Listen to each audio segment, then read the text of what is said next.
So have you ever thought about why you actually go through the dark night of the soul, and what is the purpose behind going through this super hard time anyways? Well, in this video, I'm going to explain to you kind of what the dark night of the soul is, and how maybe in helping you know why you're going through it, it can give you some peace in order to push through it and along the way. So stick with me. Welcome back. My name is Jen. I'm an Ascension coach helping you live 5D in a 3D reality. Today we're talking about Dark Night of the Soul and kind of deconstructing it a little bit. So I have a fancy whiteboard and I got a new setup, new camera, new lights, everything is so great, and a new super awesome t-shirt. It says T-Rex hates push-ups. Makes me laugh real freaking hard. But regardless, let's get into it. So I can't really get the camera into focus because lights and whatnot. Still working on it, still brand new at this. So in order to do this whole analogy properly, I am using the analogy of a slingshot. You know, the old school days when you had slingshots and you'd like put rocks in it and toss them at things like frogs.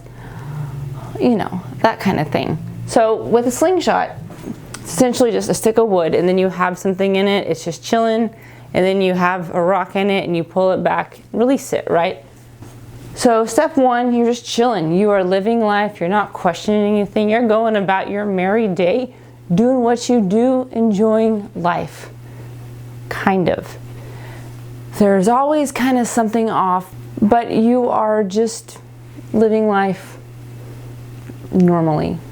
You are on this side, it's kind of this side's pre, this side's post. So you're just chilling. There's no slack in the elastic, you know, that elastic band, there's no slack in it. So this is, like I said, the pre. Step two, questioning. You are beginning to question the world around you and the things around you. There's no resistance in this phase. There's also no pressure. So the band is on the other side of the holder, I guess, the wooden holder. I don't really know what you'd call it. The whole thing's just a slingshot, right? So, but step two is you're on the other side. Step three is discomfort. Life begins to become uncomfortable. So say in step one, you were in a relationship and a job that you were very comfortable in.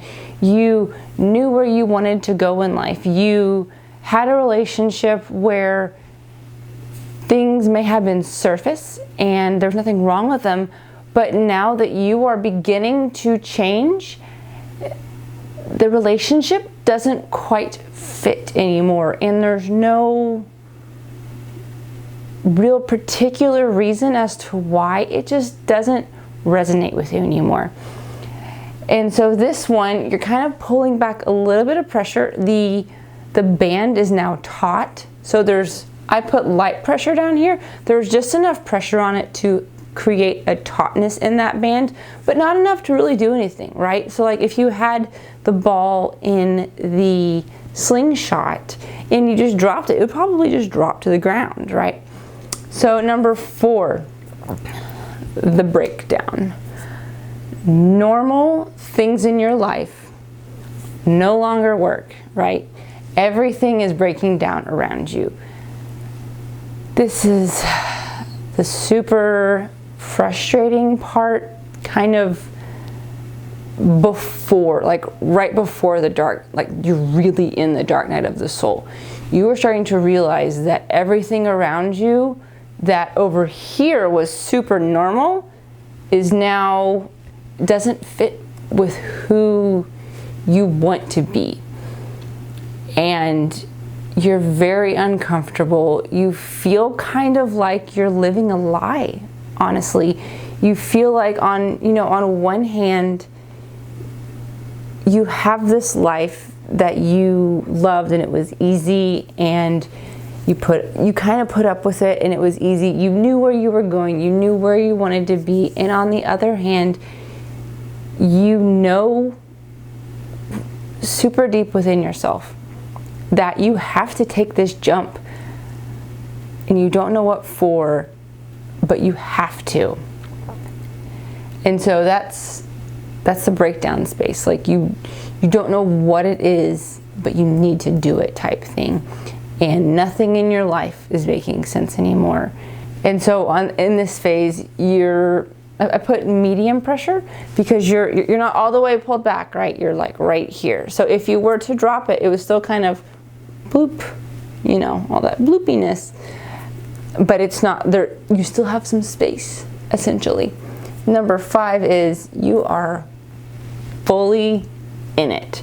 You are in the dark night of the soul. There is complete destruction of your ego going on. You don't really know which way is up. You are just trying to get through every day as best you can and figure out what's going on. There is heavy pressure, or extreme pressure rather, words. There's extreme pressure. You are pulled all the way back and you feel like you're going to break. Like you truly feel like you're going to break. It's one of those bend or break things because you don't know where you're going. You just don't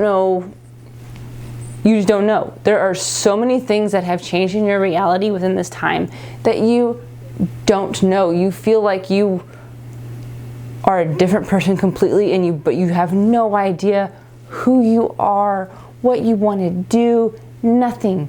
You are completely stripped of all of your labels and you have no idea why. Well, this is why. So, bear with me here because I'm trying to figure this out. All of these little dots are you. You are the blue dots. And so with this one, you're stretched all the way back. Well, what happens when you stretch all the way back and you let it go? It propels you forward. So this is little asterisk is you start. And this one over here is you at the end. And this is the dark night of the soul happens to propel you forward into that unknown space. It catapults you, I guess. It also pushes you farther than you could have gone without it. Because if you were just here, you would have just fallen off, no big deal. But now you're way over here. You're a different space. You're a different being altogether. You have no more ego. You have no more labels. You have nothing to hold you back. And while you feel like you have nothing, you are essentially a blank slate to completely transform into who you want to become. There's a reason why the dark night of the soul is compared to a chrysalis between a caterpillar and a butterfly. You're no longer the caterpillar, and in the dark night of the soul, you are the goopy mess that is going between the caterpillar and the butterfly. You're not the butterfly yet, but you're also not the caterpillar. And so you're in this place of completely stripping away who you were in order to become the person you ultimately knew you were meant to be. And the best part is you get to choose this person.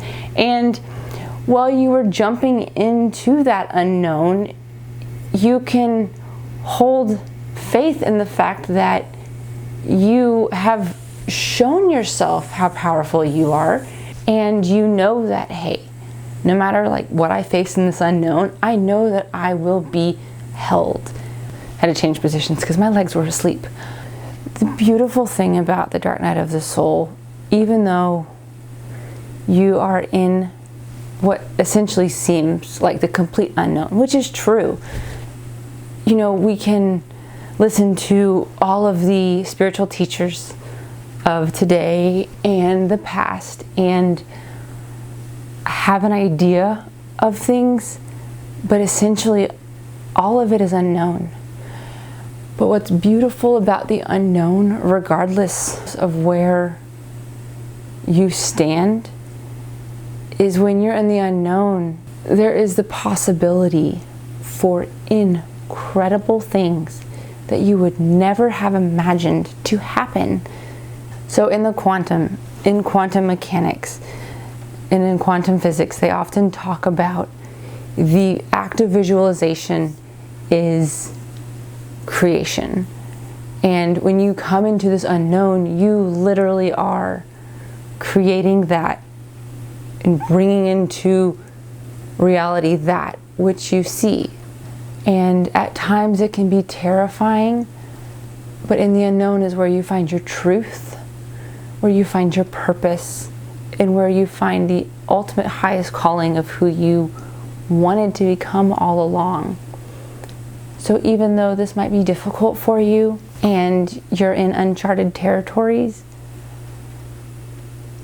take heed in the fact that you are among the greatest that have come before you. All of the great leaders and great prophets and everyone of the past and all the different religions, they have all spoken about their dark night of the soul. Jesus went into the garden for 40 days and 40 nights.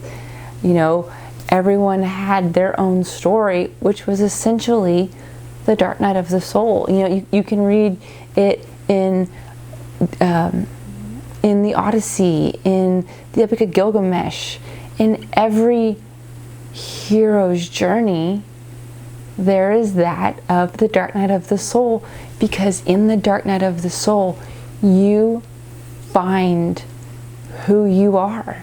And so my hope for you is that in your dark night of the soul, while you might be hurting and you might not know which way is up most times, and you might be desperate just for some resemblance of normalcy, know that it will return and everything's going to be okay, and that in this time it's temporary and it's fleeting, and to just embrace it, because in those moments of despair and desolation and complete breaking down of who you thought you once were, is those moments where you find compassion for yourself the most, and those moments where you can truly find God in a way that you never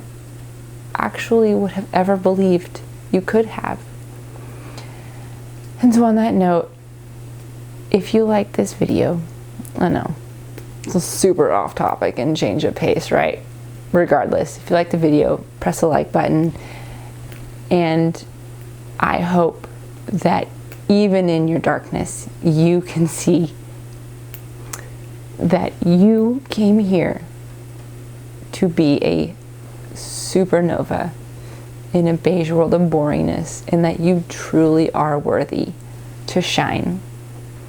I'll see you next week.